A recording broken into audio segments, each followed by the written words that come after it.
The land stood quiet on the edge of the village, a wide stretch of fields and trees that once belonged to an old man named Tomas. Everyone in the village knew him. He was not cruel, nor was he very friendly, but he carried himself in a way that made people listen when he spoke. His house was small and plain, but his land had one thing that no one could forget. In the middle of the field stood a dark wooden barn. Its roof was crooked, its walls covered in marks of time, and its doors always locked. For as long as anyone could remember, Tomas had given the same warning. He told the villagers, the travelers, even the children who played near his land, never open the barn. Not for any reason. His voice was always steady and his eyes sharp when he said those words. The children would nod quickly and run away. The adults, too, never pressed him. The barn became a subject of whispers. Some believed it was filled with dangerous tools. Some said he had wild animals inside. Others said the barn carried a curse. Yet no matter how many times the villagers asked, Thomas gave no explanation. He only repeated the same warning. Do not open it. Years passed. The man grew older, and the barn grew older with him. His hair turned white, his hands shook, but he still guarded the building. Many times people asked why he did not burn it down or take it apart. Thomas would only shake his head and answer, it must stay closed.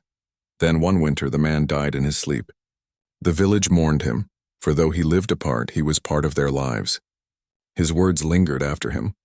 No one forgot his warning. But now with him gone, the barn stood unguarded. Its lock still hung heavy and its doors stood silent in the wind. At first no one wanted the land. People were afraid. They felt that Thomas's warning had weight and to take his land meant taking his burden.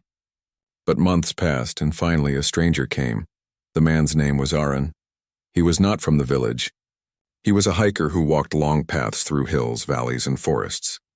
He loved quiet places and he often stayed in small towns before moving on to the next. But this time he wished to stop. He wanted land where he could rest for a while, a place to call his own. When he heard that Thomas's land was for sale at a low price, he became interested. He spoke to the villagers and they told him of the barn. They told him of Thomas's words. Aaron smiled at their fear. It is only an old barn, he said. Wood and nails cannot harm anyone. The villagers exchanged uneasy glances. An older woman named Mira shook her head. Thomas warned us all. He guarded that place his whole life. We never knew why. If you are wise, you will not open it either. Aaron listened politely but paid no mind. He signed the papers and the land was his. On his first day, Aaron walked across the fields and came to the barn. The wood was rough beneath his fingers, cold and strange as if it had kept the chill of many winters inside. The lock was heavy, iron red with rust. When he touched the door, a sharp shiver moved through him. It was as if Thomas's voice whispered inside his head. Never open the barn. Aaron stepped back quickly. He laughed at himself for being nervous, yet he could not shake the feeling. That night, as he lay in the small house on the land, his dreams were filled with the image of the barn. He saw it standing in the moonlight, its shadow stretching long. He thought he heard sounds from inside, soft and distant, like whispers carried on the wind. The next day he pushed the thought away. He worked on repairing the house. He fixed broken windows, cleared dust, and stacked firewood. But each time he crossed the field, his eyes fell upon the barn. It stood there, still and heavy, and the lock seemed to shine whenever the sun struck it. After a week, the mystery weighed on him. Aaron asked Mira again, You knew Thomas well. Do you know what was in the barn? Mira's face grew pale. No one knows. He never allowed us near. Some said they saw lights through the cracks. Some said they heard voices. I do not know what is true, but I know this. When Thomas spoke, his eyes were full of fear. He did not fear many things, but he feared the barn. Her words only fed Aaron's curiosity. He was a man who had always walked where paths were hidden. He climbed where others turned away. Now the greatest secret of the land stood before him. That evening, Aaron returned to his house and sat by the fire. As the flames flickered, his eyes fell on a key that hung from a nail near the doorway. He had found it when he first arrived. It was an old key iron with strange marks on its handle. He picked it up and felt its weight. His heart began to race. Could this be the key to the barn? He turned it over in his hands. The firelight reflected on the metal, and for a moment it seemed to glow. He closed his eyes and heard Thomas's voice in his mind again, clear and strong. Never open the barn. But the longer he held the key, the harder it became to resist. Curiosity burned in him. What secret could an old man guard all his life? What lay behind the locked doors? That night sleep would not come. The wind howled outside, rattling the windows. Arun sat awake, staring at the barn through the glass. Its roof caught the moonlight, and its shadow stretched across the ground. For the briefest moment, Arun thought he saw something move across the window of the barn, a figure dark and quick. He blinked, but the shape was gone. He pressed his hands to his face. "It is my mind playing tricks," he whispered. Yet deep inside he knew it was not. Something was inside. The warning, the whispers, the light, the shadow. Everything called to him, and Arun knew one thing with certainty. Sooner or later he would use the key. The nights on the land grew colder, and the wind often carried strange sounds through the fields. Arun tried to focus on repairing his new home, but the thought of the barn never left him. It was like a weight in his chest, pressing harder each day. Every time he stepped outside, his eyes turned toward the barn.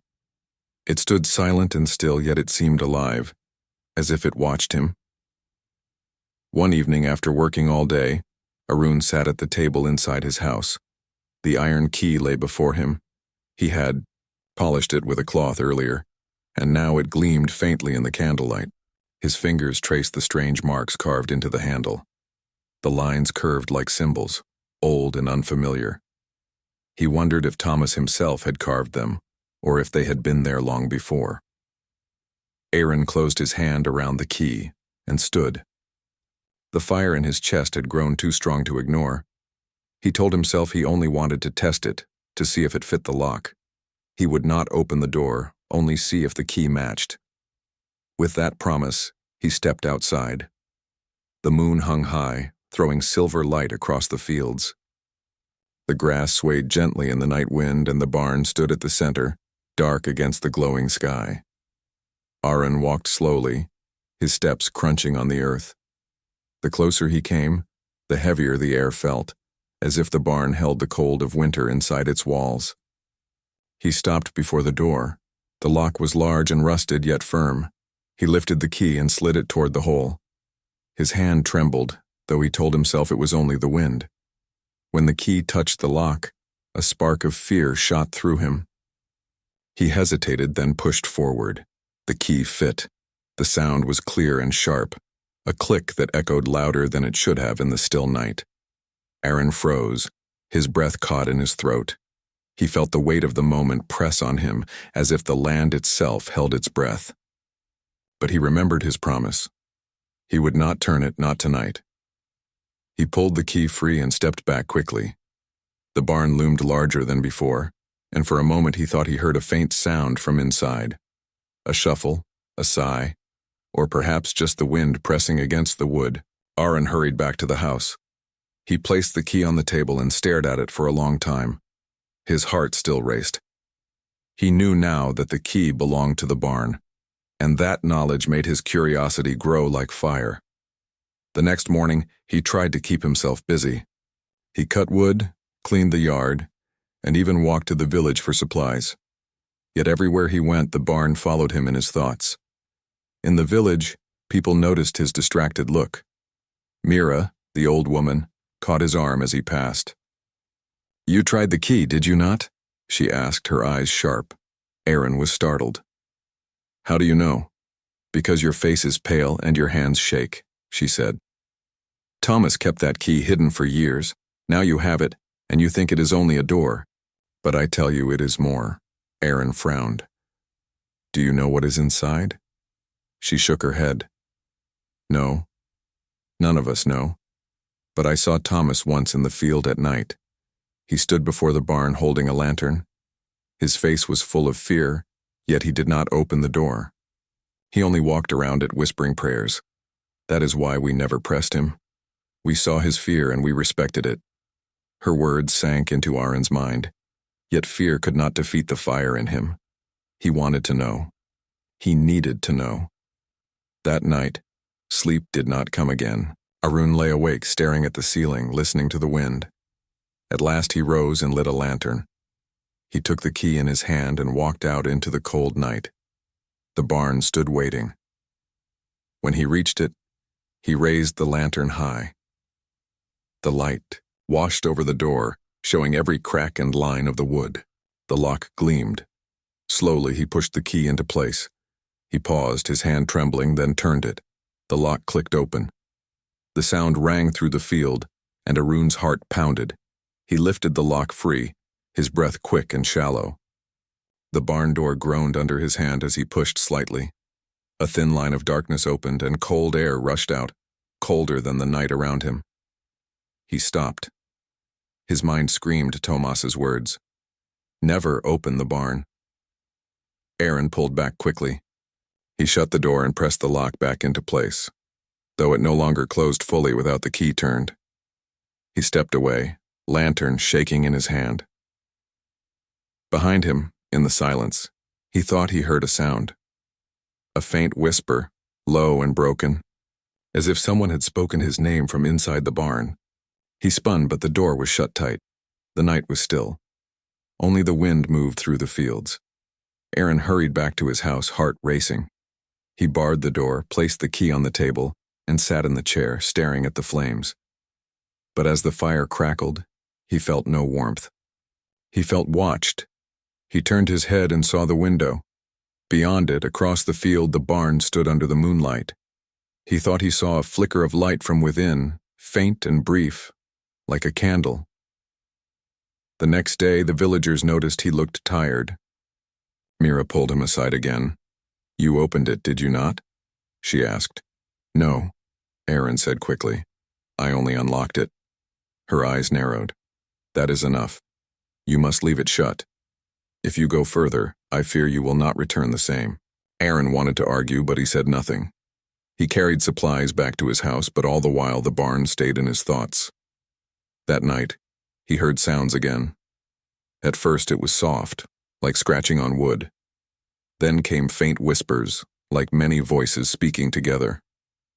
He pressed his hands over his ears, but the sounds were not only in the air, they were inside his head.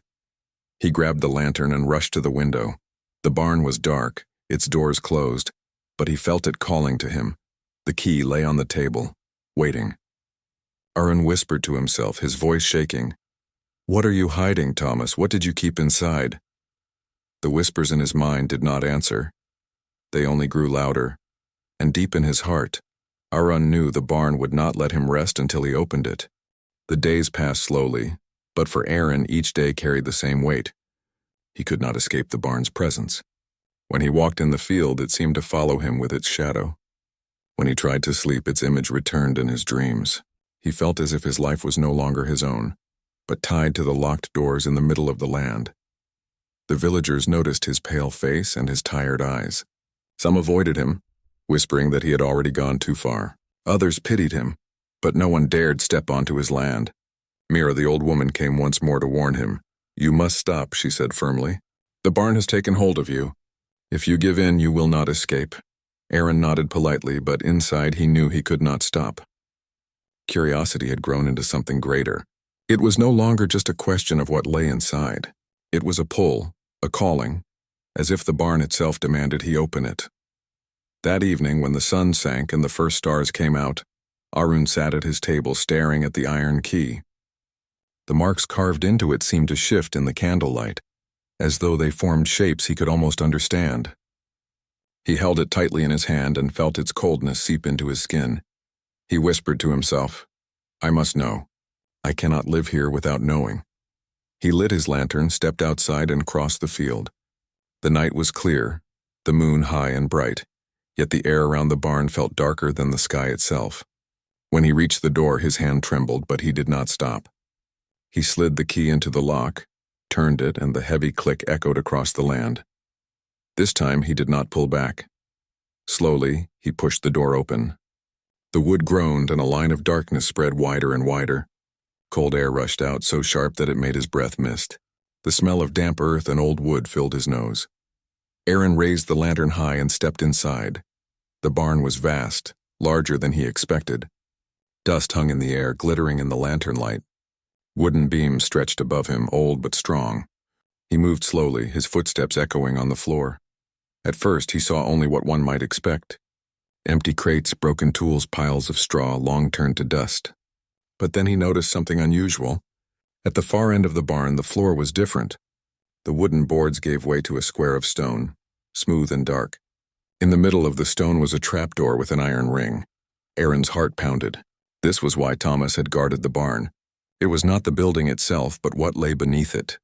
He approached the trapdoor slowly. His lantern shook in his hand.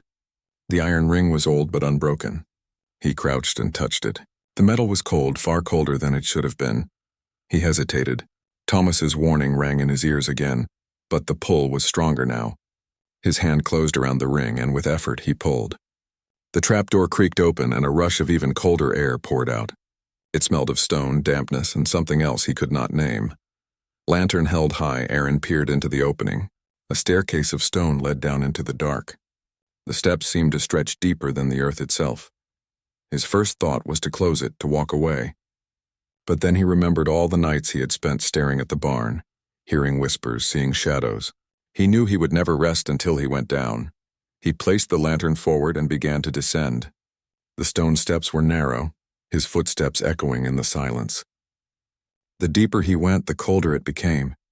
His breath formed clouds in the air, and the light of the lantern shook against the walls.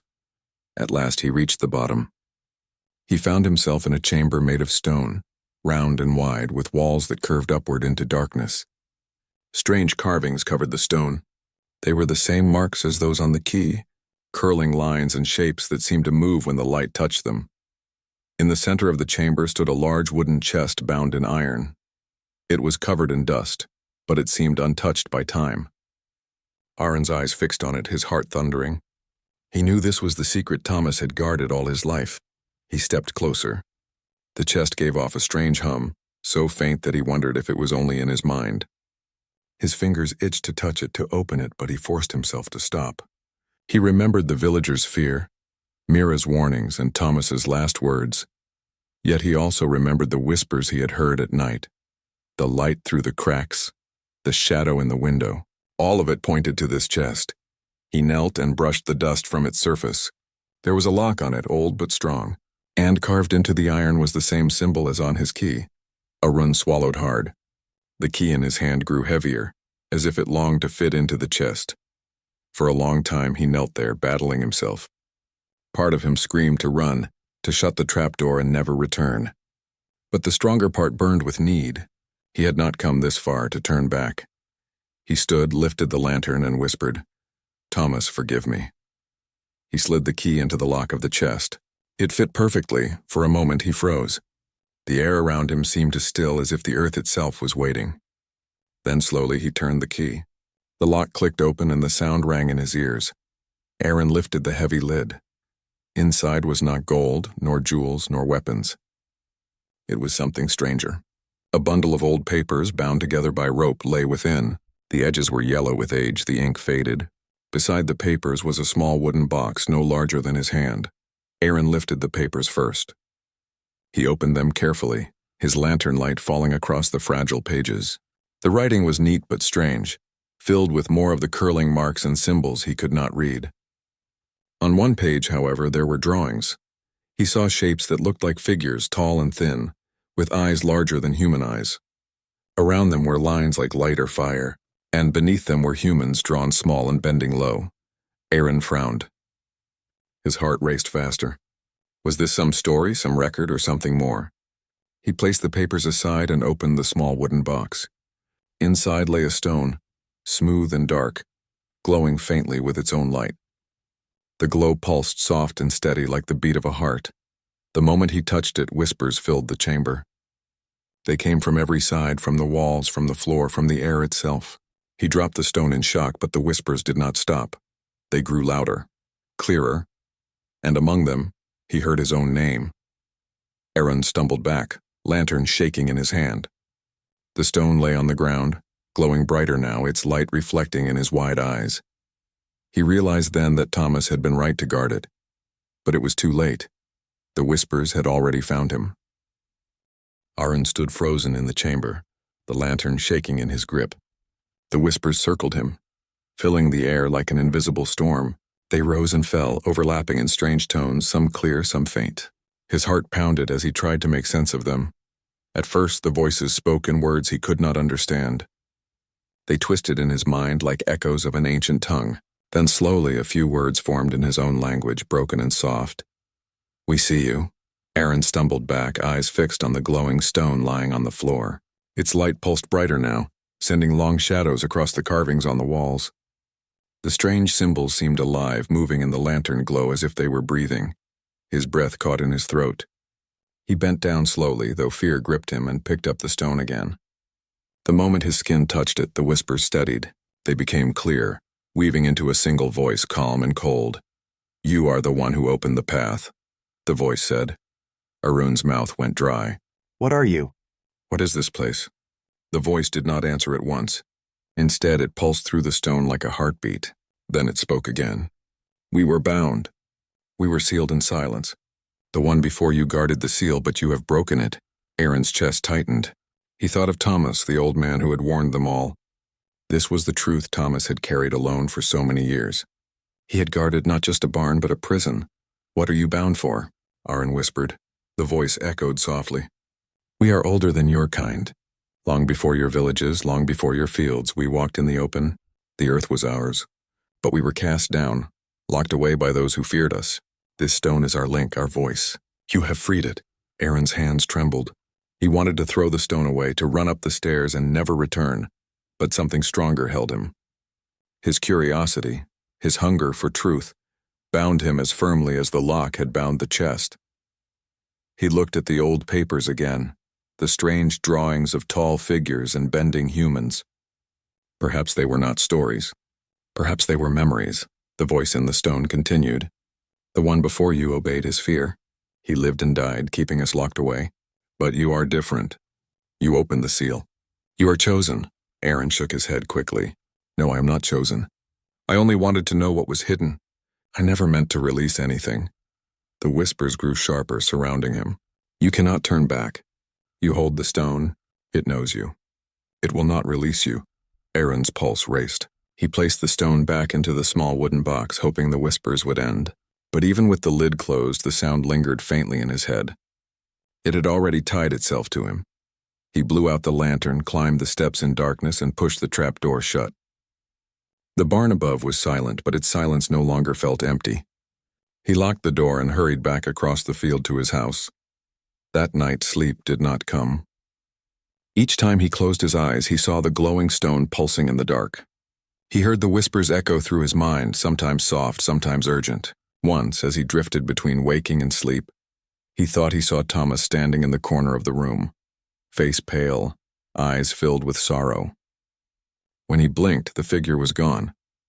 Morning came, but the weight in his chest did not lift. He went to the village, hoping to feel normal again, but the villagers saw the change in him. His skin was pale, his eyes heavy. Children stopped their play when he walked by. Adults whispered behind their hands. Mira came forward, her voice sharp with worry. "You went below, didn't you? I can see it in your eyes. You should have left it alone." Aaron lowered his head. There was a chest. Inside it was a stone. "It speaks." "It will not stop speaking," Mira gasped, covering her mouth. The stories were true then. Tomas gave his whole life to keep it hidden, and now it is awake again. Aaron gripped her arm, desperate. "What is it? Tell me if you know." She shook her head. "I know little. My grandmother said the barn was older than Thomas. She told me that long ago something came from the sky. The ground shook and the people built walls over it to keep it buried. Every family swore to keep it locked away. Tomas was the last of them. If you have opened it, then you have broken the chain." Aaron felt his stomach twist. He tried to explain that the stone only whispered, that it had not harmed him. But Mira's face grew darker. "It begins with whispers," she said. "It never ends with whispers." That evening, Aaron returned to his land. He sat outside as the sun sank and the barn's shadow stretched across the field. He wanted to throw the stone back into the chest and lock it forever. But the pull was too strong. Part of him longed to hold it again, to hear the voice. At last, unable to resist, he returned to the barn. He opened the trapdoor and descended once more. The stone was waiting. When he lifted it from the box, the whispers rushed into him, louder now, almost joyful. "You came back," the voice said. "You are ready." Aaron closed his eyes tightly. "Ready for what?" "To finish what was left undone," the voice replied. "To free us," Aaron's breath caught. "Free you from what?" The chamber trembled faintly, dust falling from the walls. The carvings glowed with pale light as if answering his question. The voice rose, filling every corner of the chamber. Free us from the earth. Free us from the silence. With you, the seal can be broken. Aaron stumbled back, shaking his head. No, I never agreed to this. I only wanted to know. The whispers grew deeper, echoing louder, pressing against his skull. You cannot walk away. The stone chose you. If you deny us, the voices will never stop. If you accept, the voices will guide you. Choose. Aaron fell to his knees, clutching his head. The lantern flickered, shadows twisting around him. He thought of Thomas again, the old man who had carried this secret alone, who had warned the village, who had spent his life keeping the barn sealed. Now Aaron understood his burden, but understanding came too late. The whispers were inside him now. They would not leave. He lifted the stone in his hands. Its glow pulsed faster, brighter as if it felt his struggle. His heart pounded, his breath came quick, and though every part of him screamed to shut the chest and run, another part whispered back, soft and dangerous. What if Thomas was wrong? Aaron held the stone tighter. His eyes burned with a strange light. The chamber trembled again, dust falling in steady streams. He realized then that his choice would not only decide his own fate, it would decide the fate of the land itself. The morning sun rose slowly over the hills, and the fields around the old barn shone in pale gold. Aaron stood outside the house with the heavy iron key in his hand. The night had given him no rest. He had heard whispers near the barn again, faint but steady, as if voices were calling from behind the wooden walls. He knew this was the day he had to decide. He looked at the barn from a distance. The door stood firm with the rusted lock, and the wood carried the weight of years. He remembered Thomas's warning, the words the old man had repeated all his life. Never open the barn, but curiosity had grown like fire inside Arun. Every dream, every sound, and every glance at the barn had pushed him closer to the truth. The villagers were watching him too. They never came near the barn, but they noticed the way he walked around it. That morning Mira visited. She was carrying a basket of bread and looked at Arun with concern. You are thinking about it again, she said. I see it in your eyes. Thomas warned us all. You must not open that place. Aaron gave her a small smile. Mira, I respect your words, but I cannot live on this land while my heart is full of questions. I need to know what Thomas was hiding. Only then will I find peace. Mira shook her head. Some doors stay closed for good reason. Curiosity can be dangerous, but Aaron was not moved. He thanked her for the bread and promised to be careful. Still, his mind was already made up. When Mira left, Aaron walked to the barn. The lock was old, but the key fit perfectly. He held it for a long time, feeling the cold metal press against his fingers. His breath was uneven and his heart beat fast. With a deep breath, he turned the key.